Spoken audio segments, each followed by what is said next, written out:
오늘도 하루의 시작을 주님께 드리며 하루를 시작하시는 우리 모든 성도님들을 환영하고 축복합니다.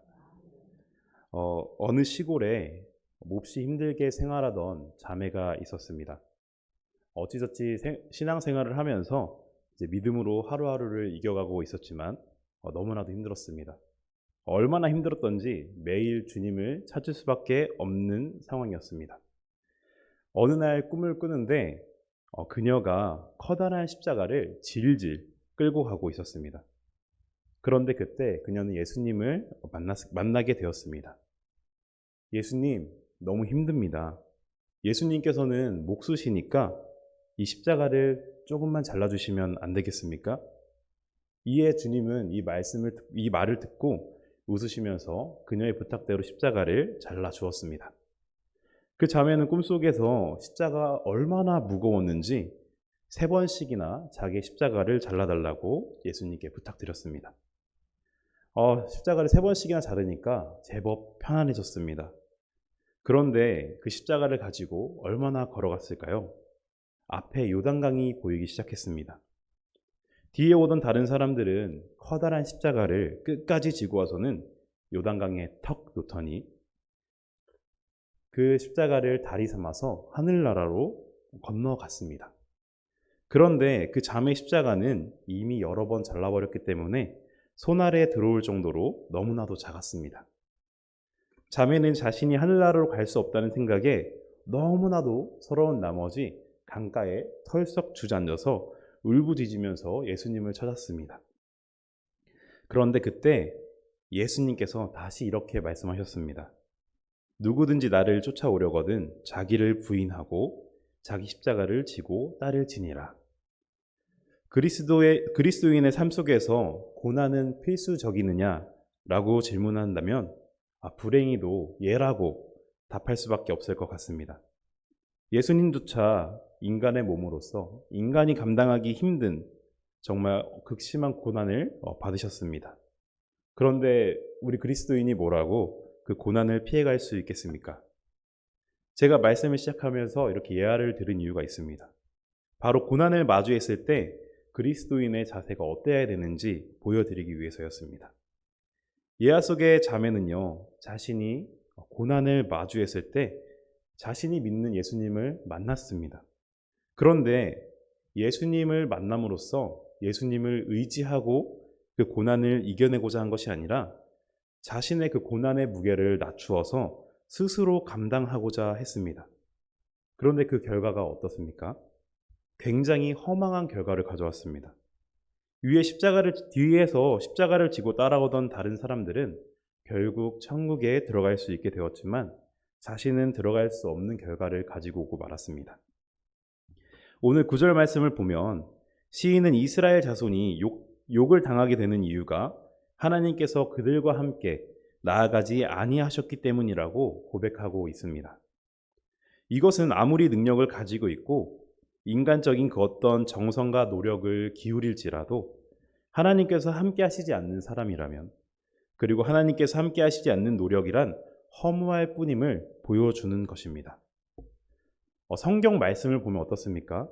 이스라엘은 하나님께서 도와주실 때에 크고 견고한 여리고성을 무너뜨렸지만 하나님께서 함께 하시지 않을 때에는 작은 아이성 전투에서조차 패배하게 되었습니다. 또 그 이전에 사막의 이리떼 같은 아말렉도 이기고, 그리고 이후에 아랏, 아모리 왕 시온, 그리고 바산 왕 옥 등에게 다 이겼던 이스라엘의 자손들이 하나님께서 함께 하시지 않은 가운데 성급하게 명령을 어기고 자신들만의 용기를 믿고 가나안으로 향해 올라갔을 때는 패배하고 말았죠. 오늘 예화의 자매처럼 예수님을 알고 있음에도 어떻게든 그 무게를 혼자 지려고 가게 하기보다는 십자가를 예수님과 함께 지고 가는, 예수님을 의지하는 모든 성도님들이 되시기를 바랍니다. 그렇다면 우리가 진정한 그리스도인이라면 고난이 찾아왔을 때 어떻게 해야 합니까? 아마 고난이 찾아오는 것을 기뻐 받으시는 분들은 없으실 거라고 생각합니다. 고난이 주는 고통이 정말 내가 견딜 수 없을지라도, 그리고 그 고난으로 인해서 내가 하나님을 의지하는 것이 힘들지라도 진실한 그리스도인에게는 어떠한 환경도 신앙의 변수가 되어서는 안 됩니다.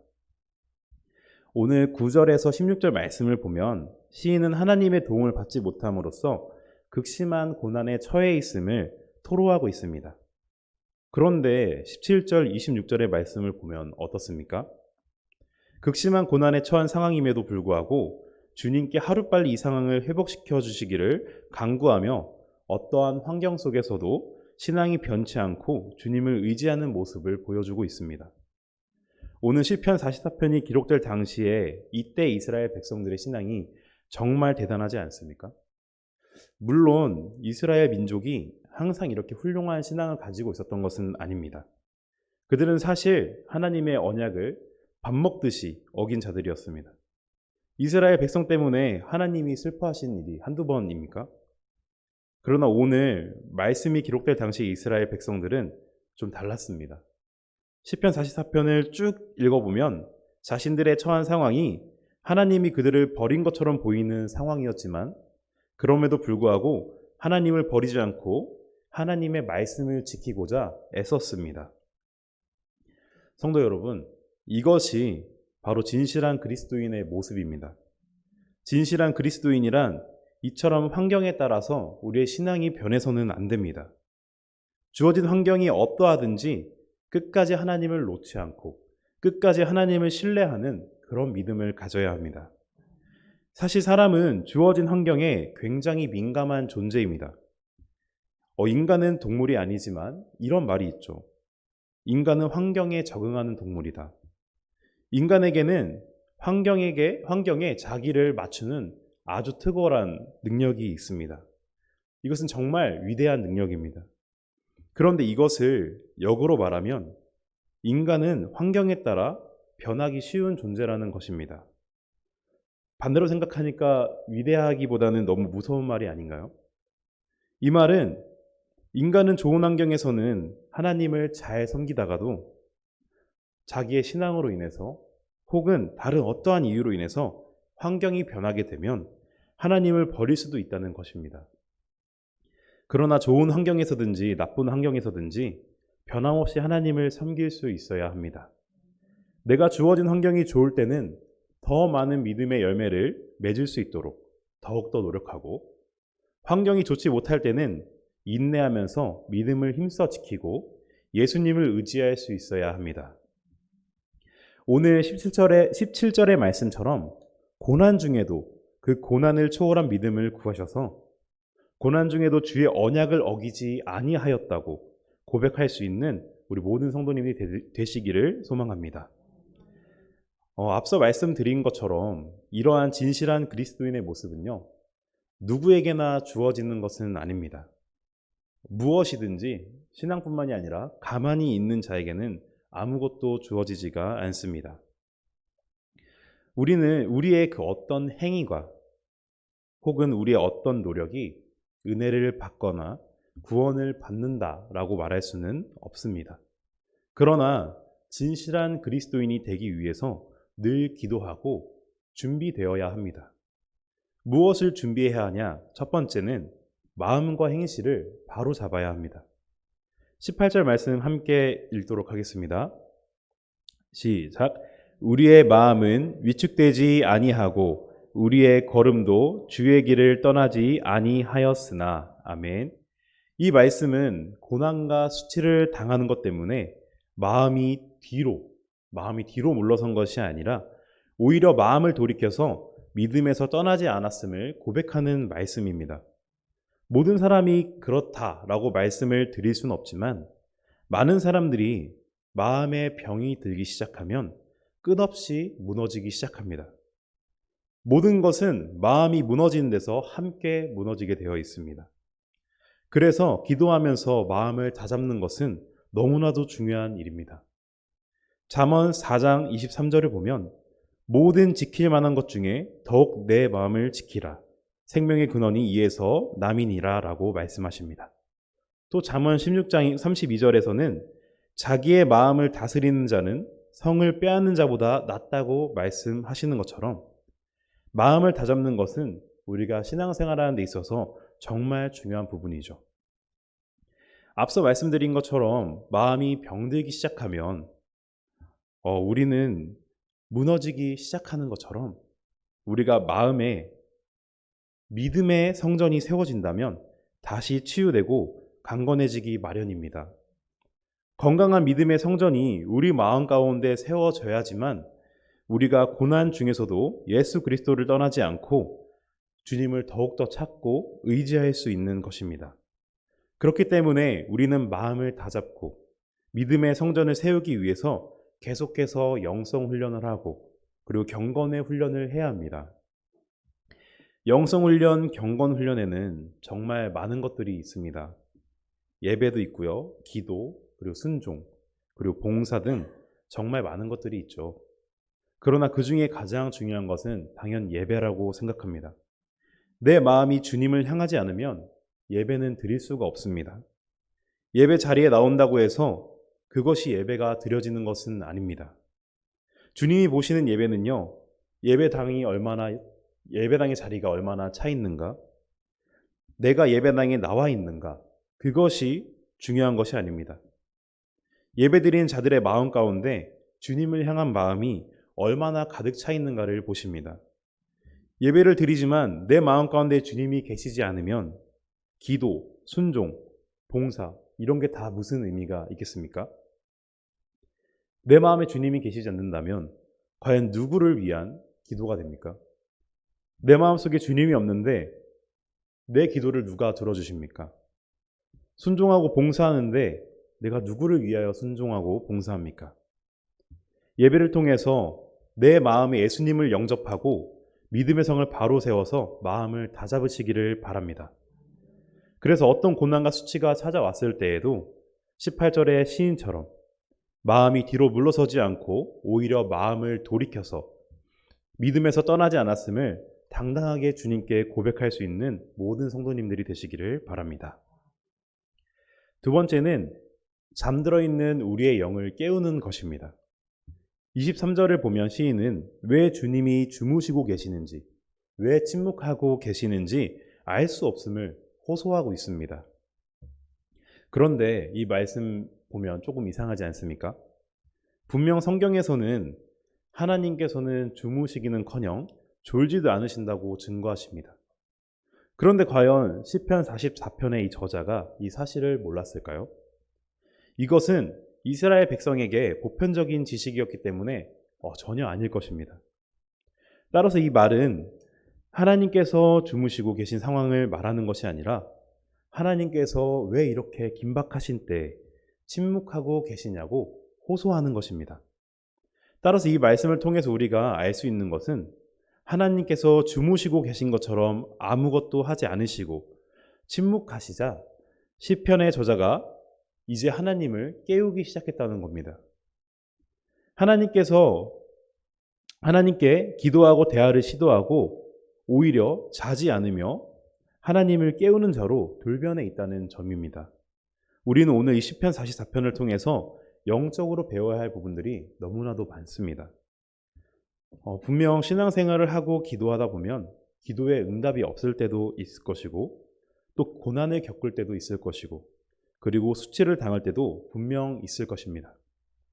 그런데 그때 하나님께서 우리에게 반응하시지 않는 것은 하나님께서 우리를 정말 무관심하게 생각하시거나 주무시기 때문에 혹은 침묵하시는 것이 아닙니다.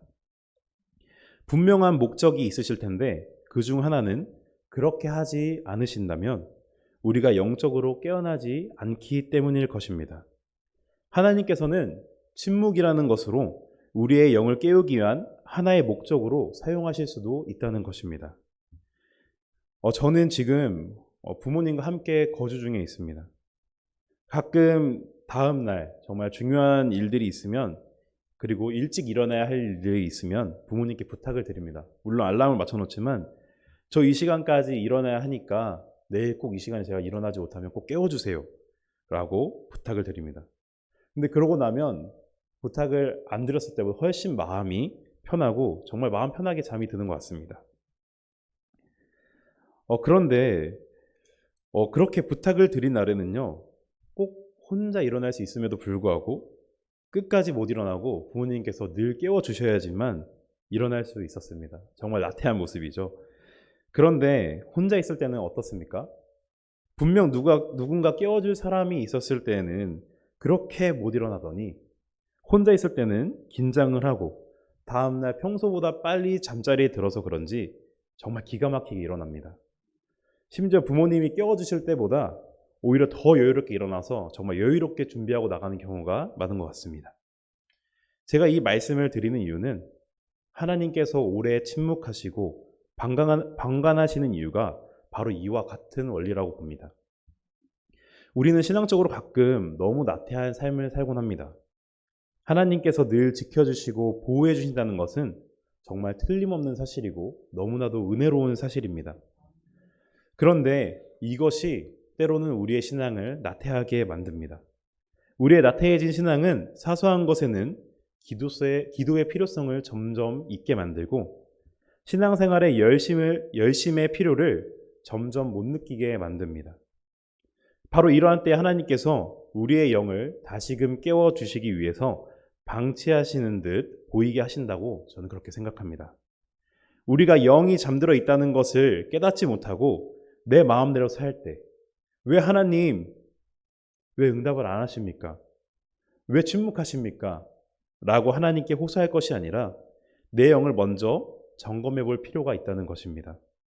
집에서 부모님이 늦잠을 잘 때 깨워주시면 부끄럽지만 저는 한 번에 일어나지 못하는 경우가 많은 편입니다. 가끔은 얼마나 안 일어나는지 부모님께서 포기하실 때도 있으세요. 하지만 네, 포기할 때도 있습니다. 그런데 아마 하나님께서도 마찬가지이실 것 같습니다. 아니, 얼마나 우리가 영적으로 깊게 잠들어 있으면 그렇게 하나님께서도 깨우시는데 우리가 일어나지 못하고 있겠습니까? 하나님께서는 우리가 간절히 찾고 깨우기까지 결코 일어나지 않으십니다.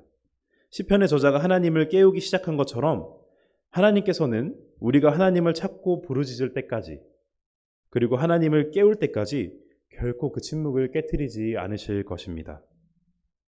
따라서 우리의 영이 잠들어 있지는 않은지 점검해 보시고 혹시라도 하나님의 침묵이 있으시다면 더욱더 각성하여 회개하고 주님께 돌아가실 수 있기를 바랍니다. 그리고 그 침묵을 이미 경험했지만 하나님을 깨우고 내 영이 깨어서 주님과 함께 동행하고 계신 분들이 계신다면 다시는 하나님께서 침묵하지 않으시도록, 수면이 일어나지 않으시도록 늘 깨어 있으시기를 바랍니다. 이제 말씀을 정리합니다. 우리가 신앙생활을 잘한다고 해서 고난이 없는 것은 아닙니다. 그러나 고난이 있을 때 무엇을 바라보느냐가 정말 중요합니다. 제가 SNS를 하다가 재밌는 글을 하나 보았습니다. 사람은 자신의 뇌를 조정할 수 없다고 합니다. 제가 예를 들어서 성도님들께 한번 명령을 해보도록 하겠습니다. 죄송합니다. 코끼리를 생각하지 말아보세요. 혹시 코끼리를 생각 안 하신 분이 계십니까? 분명히 코끼리를 생각하지 말라고 했는데 이 질문을 듣는 순간 바로 머릿속에는 코끼리부터 생각이 납니다. 또 다른 예입니다. 스키 선수들은요, 스키를 타고 산에서부터 내려옵니다. 혹시 스키라는 걸 보신 적 있으십니까? 산에 얼마나 많은 나무들이 있는지 그 나무를 다 피해서 내려와야지만 완주를 할 수가 있습니다. 그런데 스키 선수들은 그 나무에 박으면 기록도 단축되고 부상을 당할 수 있는 위험이 있기 때문에 꼭 그 나무를 피해야 합니다. 그런데 이상하게 나무를 피해야 된다고 생각해서 그럴까요? 계속 나무를 바라보고 가니까 결국에는 나무에 부딪히게 됐다는 것입니다.